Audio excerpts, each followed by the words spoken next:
are bums and pigs. You can quote me on that. People are bums and pigs. They can fly for a few seconds above pigdom and bumdom, but mostly they're down in this land. Ricardo Huerta, a well-known figure in literary and entertainment circles, came to international attention in 1974 with the Lawton-Swerdlow scandal. Who is Ricardo Huerta? Whence comes the Byzantine Ricardo folklore? What are the facts? But no, the performer is never meant to tell the audience that he has just crawled from the slime of his personal life. If you've seen Ricardo Huerta in person, it was probably at Ricardo's Palace, his cabaret in St. John's. No, it's always on with the show. The tinsel, the glitter, the lights, and the life. And in that life, a little glimpse of the ongoing march towards death. Pardon me, ladies and gentlemen, I've got very bad heartburn to my breath. My breath smells like a sour face cloth. You know that smell you get from a sour face cloth sometimes? You know, I tell you, I was, before the show, I was eating next door at a little restaurant there, and I ordered a plate of slimes, you know. No, not slimes. What's the word? Snails. And I was eating away, eating 15 or 20 of the slimes, and I looked underneath the sauce, and they were green. They had gone bad. I was eating bad snails, you know, and after that, every time I was burping, you know, a green fog was coming out of my mouth.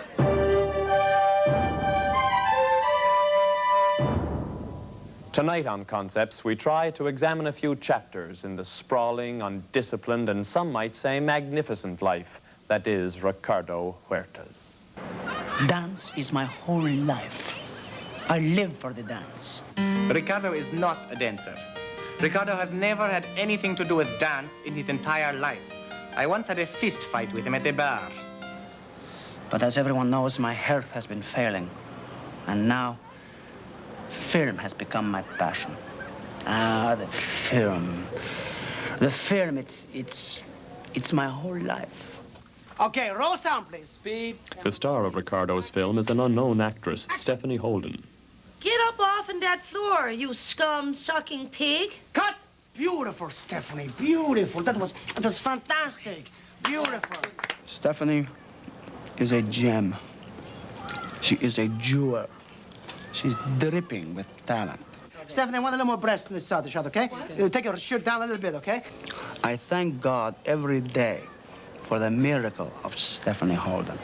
Stephanie Holden and her husband Jack run Stephanie and Jack's boarding house on Cochrane Street in St. John's. Ricardo is a guest there.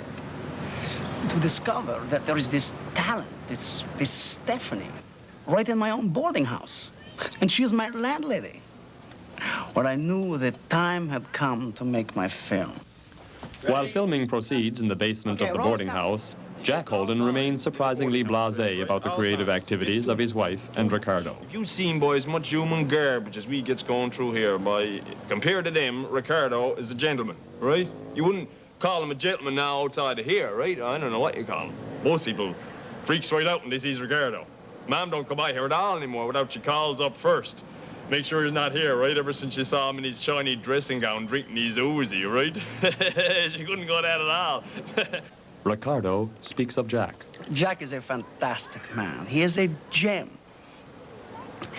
Jack, he watches life go by and he ignores it. Yet when he wants to, with a few chosen words, he can encapsulate it. He's salt to the earth. We have a deep respect, one for the other, me and Jack. As long as he keeps his place, you know, he gets along with Stephanie better than he do with me, right? I don't have time. I gotta be thinking about the furnace, right? Supposing the furnace blows up in the middle of the night. Who's gonna go down in the middle of the night and fix the furnace? Ricardo? No, not bloody likely, right? It's Jack gonna go down in the middle of the night and fix the furnace, let's face it, right? And I'm not gonna get no bloody Oscar for doing it either. And neither is Ricardo by the looks of the movie. Oh, the title? everything feels spongy?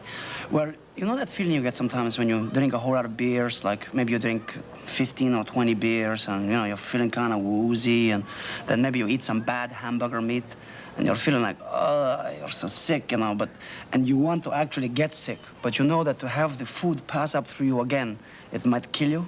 Do you know that feeling? No? Well, I get that feeling quite a lot. And when that happens, all reality gets spongy for me. You know what I mean? Everything feels spongy. Right. The title of the movie. You got it. Everything feels spongy.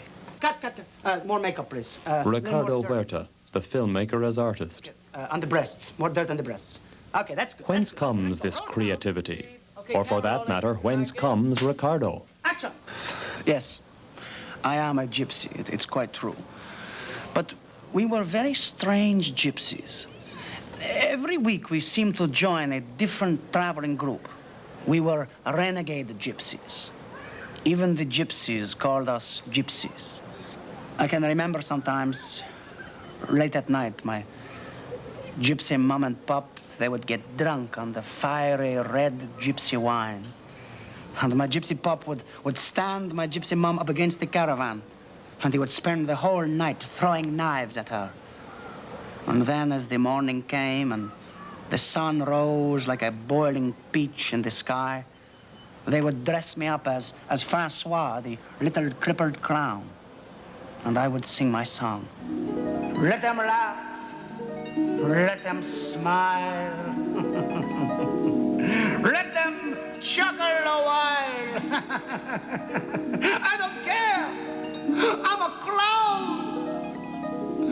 I have no heart. My gypsy parents were killed in a horrible gypsy dirigible accident over France a couple of years later.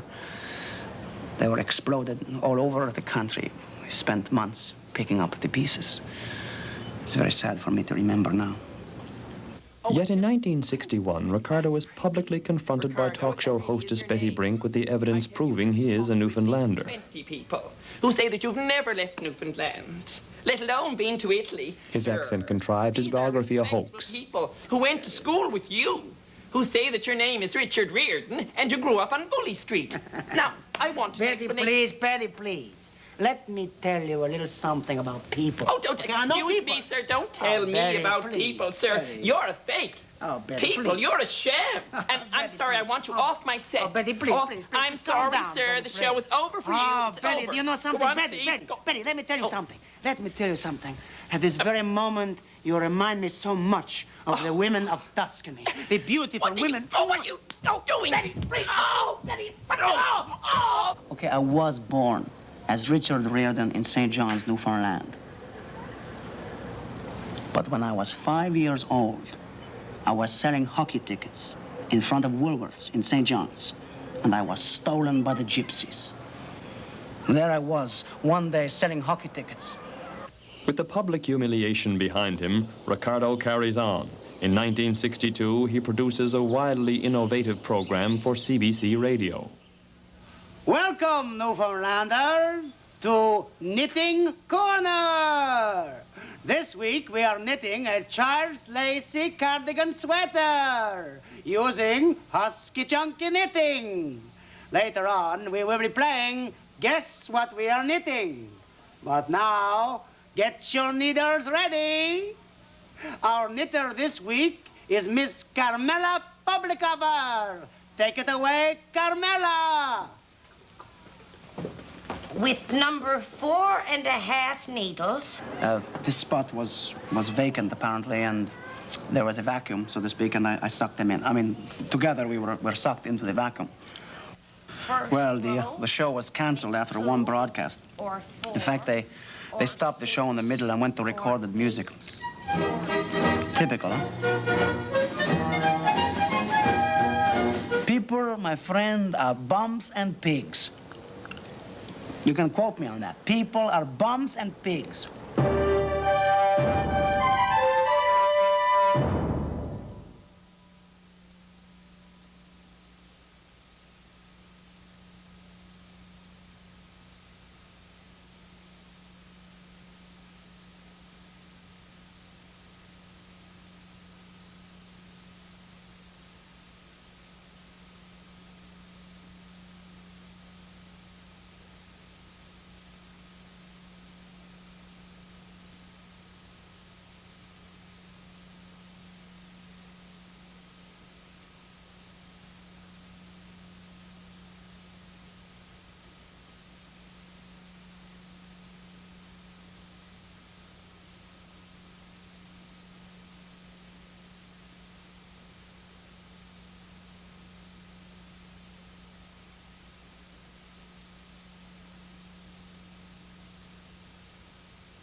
Ladies, With the memory of Knitting Corner solidly in the past, Ricardo launches a bold new venture, a live cabaret in St. John's, Newfoundland. Skippers and mistresses, welcome to Ricardo's Palace.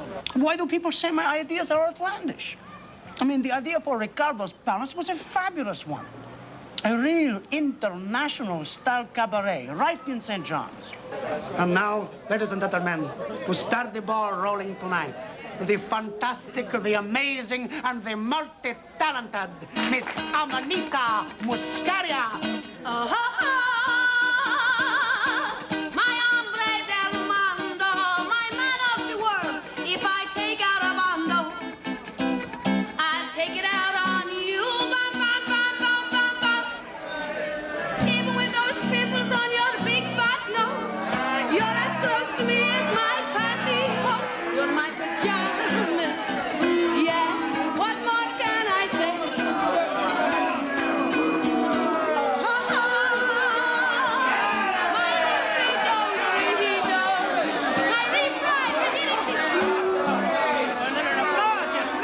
What are you doing? You are pigs! You are pigs! You are drunken bums, all of you! I bring this woman all the way from South America, and she was nothing in South America. She was a hooker. I brought in Federico Assolti, for God's sake. This man is a great Italian actor.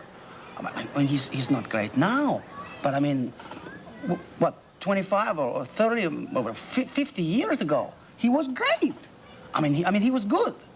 In a very small section of Milan, he was very well known. All the way from Italy, ladies and gentlemen. Yes, the incredible and the most famous actor, Federico Assolti, with excerpts from Dante's Inferno. Let's hear it for him, please. Come on. So great. What's he doing here, Ricardo?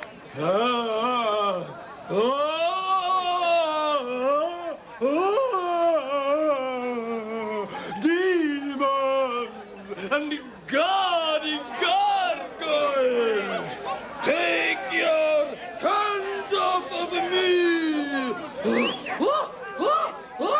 Oh, my eyeballs are on fire! Well, I couldn't predict what was going to happen. Federico suffers from, what's the disease that people get when they are poisoned by alcohol? Yeah, right, the DTs. He had the DTs, and, well, he had an attack right in the middle of his act. Beelzebub, the devil, Diablos, the devil, turning into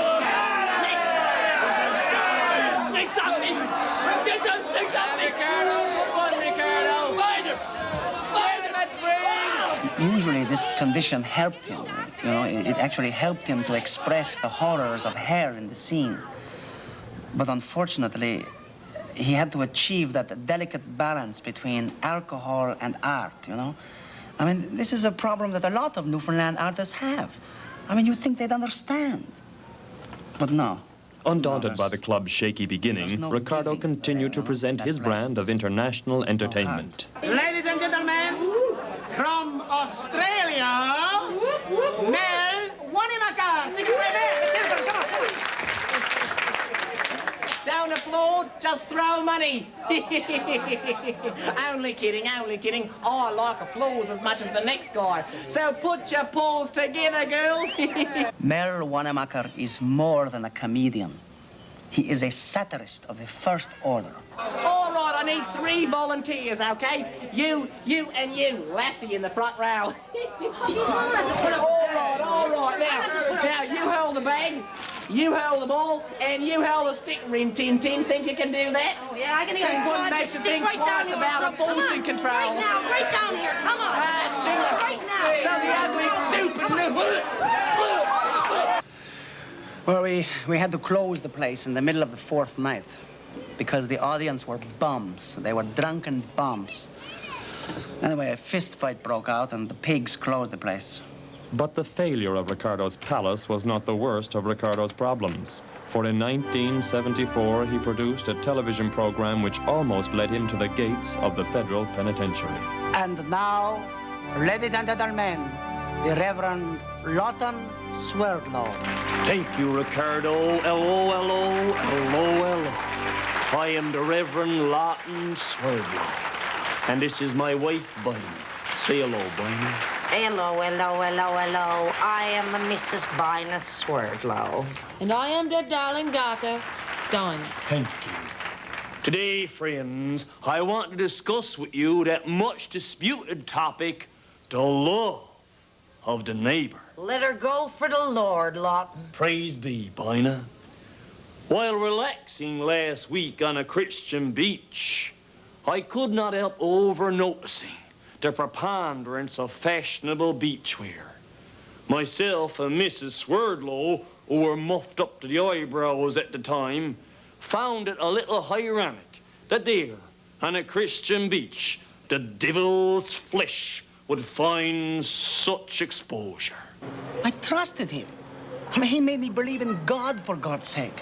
And there I was, wearing my knees to the bone, praying. And he was stealing money to buy, I don't know, black underwear for teenage girls in Montreal or something. But the truth about Lawton Swerdlow soon came out. His wife, Bina, a popular figure on the show, snapped during a live broadcast and publicly revealed Swerdlow's private indiscretions. Option number 2. The Northern Bay Nookie King. Oh, please, dear God, as Abram sacrificed his only son Isaac, I now offer up my husband, Lawton Low-Life Skirt-Chasing Swerdlow. devil is speaking Take here. him, O Lord, up or down, I do not care. Send a fiery chariot, Lord, a lightning bolt. Mrs. Get your Sturgeon, hands taking a off me, break get your down. hands Sit off down, me. you fool. For What are I you am doing? Nurse Bina. From Nurse Bina goes to Labrador. Come here. Nurse Bina thought she would never survive what followed. An exquisite torture of the senses. You go beg, you'll pay for this. He muttered hoarsely. As Giuseppe Verdi said before he died, to play the violin is to play the heartstrings of Bulgaria. Verdi was a very sick man before he died. In fact, his last words were, "For God's sake, someone help me. I am being eaten by worms." And that's how I felt. But suddenly, there was Stephanie. I thought they had pulled out my last creative crutch. But that night, I went home and I got very, very drunk. And I got to know my landlady, Stephanie. And I discovered both her and the exquisite art of film. Roll sound. Speed. Camera rolling. Mark it. Action! Doctor, I think I swallowed a roll of film. Don't worry, nothing will develop. Of course, it's got comedy. It's got more than that, though. It's got everything. It's got a Jewish person who's a real penny pincher, you know. It's got a Newfoundlander who's not too bright, if you know what I mean. It's got a Scotsman who's cheap, a very lazy Negro man. It's got a Pakistani doctor who gets into a fight with a thieving Puerto Rican. It's got a Samoan girl with big breasts. It's got everything, you know. It's got depth. I am a bird. Please give me back my wings. Don't you understand? I want to fly. Fly, fly, take flight. Fly, fly. For Stephanie Holden, the film business is a new experience, and she is struck not only by the camera, but also by her director. No, it was beautiful. It was fantastic. What's the problem? You didn't get that? She didn't have that cold sore yesterday, did she? No, I didn't. What course? But today, a problem occurs during Yeah, you shooting. got a course. A large cold sore has broken out on Stephanie's face. The other way. Okay, we're gonna shoot it in proper. Just stand on this little more. Ricardo insists on an unorthodox solution. I got an idea. We'll shoot it from behind. People don't understand Ricardo, you know. Ricardo's been everywhere, right? Like he says to me, Stephanie, I'm well traveled. You know, that means a lot to me. Because I never even been off the Avalon Peninsula. And sometimes when he talks to me about a little street in London or a Ausfahrt in Germany, well, I feels like I've really been there, right?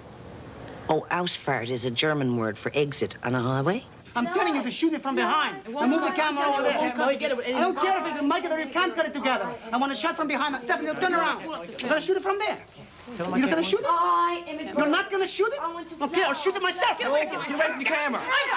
Watch out for the gears. Get away from the goddamn movie. Well, people say to me, are you a genius? You know, are you a genius? I mean, do you want to ask me that question? No. Well, go ahead. Just ask me the question. Just for a joke. Say, are you a genius? Okay. Are you a genius? Well, genius is a very, very funny concept, my friend. I don't think about it. I mean, you were the one who asked me. So in a very real sense, the burden is on you.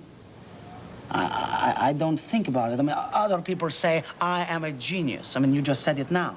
But I say to you, don't embarrass me. It is for history to decide. I merely create beauty, and it is for other people to apply their label genius. Do you notice a bad smell in here? Mm-hmm. That's the eggs, the pickled eggs. They make a kind of smell like, kind of like, what's it like? Oh, it's sort of like eggy smell, really. Sulfur. It's like sulfur. Yeah. Sulfur smell. Would you like an egg? No, thank you. With only 2 days left in the shooting schedule, Ricardo's film is brought to an abrupt halt. While taking our documentary crew on a tour of his boarding house, landlord Jack Holden and Ricardo are involved in a disagreement. Over here's the furnace, you know. That could blow up any minute. I gotta be here all the time for that, you know. Some furnace boy I find's like a woman. Some days she's hot, she's rearing to go. I don't have to do nothing at all. Other days, I can be banging away at her all day. I can't get a gig out of her. She's cold as a stone. The rest of the basement, I suppose, Ricardo and Stephanie does their filming in the rest of the basement here. Hey, what's going on over here? Who's that? Who's that? Hi, Jack. How are you? What are you two doing here? We're just doing a scene from the movie. That's right. Yeah, I don't see no cameras around here. It's a rehearsal, Jack. A fistfight breaks out, and during the ensuing brawl, the untended furnace explodes, destroying the set. Shortly after, Ricardo suffers a heart attack. I hate music. I hate dance. The whole entertainment business makes me feel sick to my stomach. Do you know that feeling that you get sometimes at Christmas where you eat a whole lot of turkey and wine and chocolate and you eat it all together and at the end of the day you got kind of eggy burps? Do you know those kind of eggy burps? Your breath kind of tastes like eggs when you burp? Well, that's what the entertainment business makes me feel like.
Since this show first went to air, Ricardo's film, Everything Feels Spongy, has become a major cult hit in the United States. It even received an award at the Cannes Film Festival. But as we know, this year, due to terrorist threats, only one judge actually appeared at the festival, and over 2,000 films were never screened. And that one judge repeatedly claimed that he could not remember giving the award to Ricardo. At the press conference, a fist fight broke out, and Ricardo was hit over the head with his much-disputed trophy. He's now recovering in hospital. Next week on Concepts, Eustace and Dulcie Budgell, entrepreneurs of the arts or social leeches. Good night. No, it's Huerta. Ricardo Huerta. Oh, yeah, no, it's spelled like Huerto, but I couldn't be right because it sounds too much like weirdo. Oh, I'm terribly sorry. Would you like a pickled egg? Are you sure? Okay, now, Mr. Weirdo, it's time for your bag. You're getting washed today now, weirdo. I'm not going to get back. I'm not going to get back. I'm going to go back now.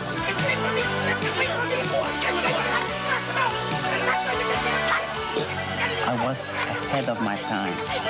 It so often happens. So many of things that I do, they're not outlandish, they're simply a little early.